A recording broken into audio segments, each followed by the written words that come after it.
Hey, this is Urs, and welcome to something new, something I've been hoping to get to for quite some time. Finally, is in early access. Welcome to Solasta, Crown of the Magister. Remember, a while back we did a preview of this in the early access build. It's basically D&D 5e for the PC. I know Baldur's Gate 3 came out recently. People have been asking them, are going to play Baldur's Gate 3? Oh, listen, everyone's playing Baldur's Gate 3, and this is an indie title that's near and dear to my heart, so I'm going to go ahead all in on Solasta. It's about 10 hours here. I'm not writing off Baldur's Gate by any stretch of the imagination, but as far as our D&D party fix, Solasta is going to be the way to go for the moment. Also, just as a note, come on, you can pick your dice styles. Like, bro, that's awesome. Are you kidding me? Oh, I love that touch. Anyway, so I was actually going to wanted to bring you an episode, but I don't have time to do it today because I spent hours building my party of 4 characters. You don't just meet characters in this game. You actually build your party of 4 from the get-go, kind of like you would in a setting with friends and family, so to speak. They're really trying to keep the tabletop feel. So what I'm going to do instead is quickly run through the 4 characters you'll be seeing running on the adventure next episode, and hopefully this will tide you over till then. But I just want to kind of make a proof of concept that indeed this is something that we're going to be getting to very, very soon. Alright, without further ado, let's look at the 4 that we're going to be taking on our adventures here. So one of which I was ready for. Obviously, you can probably guess who that one is. And the rest I kind of came up with on the fly, based on who I thought would work well together. It could be a lot of fun. I tried to use some of the backgrounds that are unique to Solasta, so that was part of it. So, Ursinus Velish, we're going to inspect him real quick. He is a half-elf paladin, and he's kind of billed as the face/tank of the group. Kind of the general gist of his idea. Like I said, half-elf paladin, he's worshipping the goddess of law and knowledge, with a lawkeeper background, basically a formal, hence the charisma, kind of a former argumentative fellow before a tribunal with a tendency and enjoyment of physical confrontation, decided to go out in the world and do some good his own way rather than arguing for it.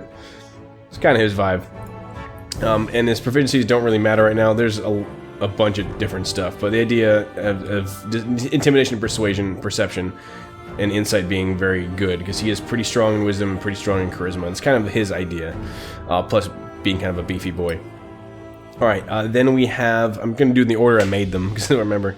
Alain Forticard, just for fun, I made kind of a joke, because dwarves are always Scottish, so I just made it sound French and made it strong heart, but, using bastardized Latin for shits and giggles. So she's a snow dwarf, which is unique, I guess, origin or ancestry in Solasta, and she's our life domain cleric. I'm a sucker for good heals, and she's got good heals. Snow dwarfs bring with them extra, I think, dex, just because of their survival instincts, and they're actually proficient with a heavy crossbow, which can be interesting. Gives another ranged option from the snow dwarf stuff. But she's a life domain cleric, nothing too crazy, besides the fact that she worships the goddess of life and death, and she's a life domain cleric, and she was a former religious individual. So that's kind of the idea. I wrote actual backgrounds for all these characters, and they don't come up right now. I'm kind of pissed. But yeah. Anyways, again, all these bits don't really matter too much. She's got an appropriate breadth of spells that she's ready to go with. So that's the plan. Let's go and close her down. Then we made Talion Redward a Sylvan Elf Wizard, because I didn't want to make her a High Elf, because that would be predictable, with a unique take on her spells, I think, in the sense that I want to do something that wasn't, like, typical. Like, the High Elves went with +1 intelligence baseline. She gets +1 wisdom as a Sylvan, and I want to do something unique, and her spells are kind of themed that way. So we have some elemental stuff like Ray of Frost, Burning Hands, Expeditious Retreat, of course Magic Missile, Thunder Wave, kind of elemental things that she'd kind of bring her wildness and survival instincts to bear on her spellcraft. That's kind of the idea. And she is, like I said, a Sylvan Elf Wizard. And again, I picked Acolyte.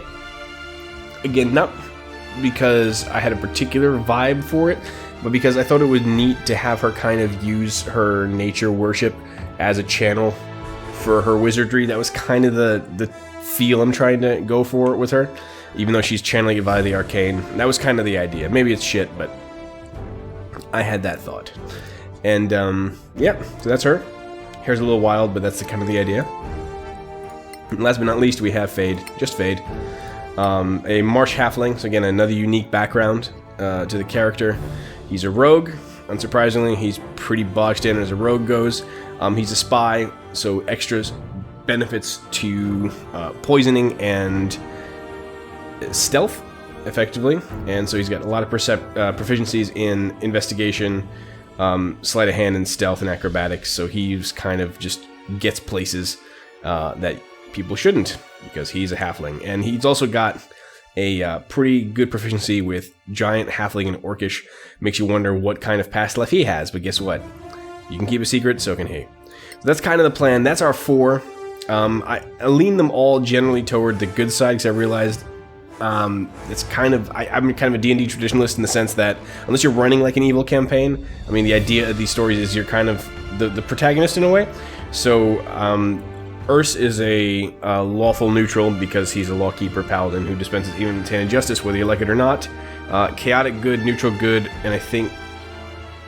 What were you? Bloody hell, I don't remember what his alignment was. Chaotic good as well.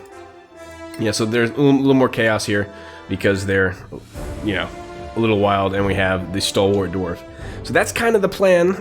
We'll be running with these guys soon-ish, as soon as I get an episode up, so I start the campaign. I can't wait to see what kind of trouble they're going to get into. So I hope that enjoyed this preview a bit. It's very unscripted, as you can tell. I'm really tired because I just spent hours building these characters, so I apologize if my language is a little bit halting.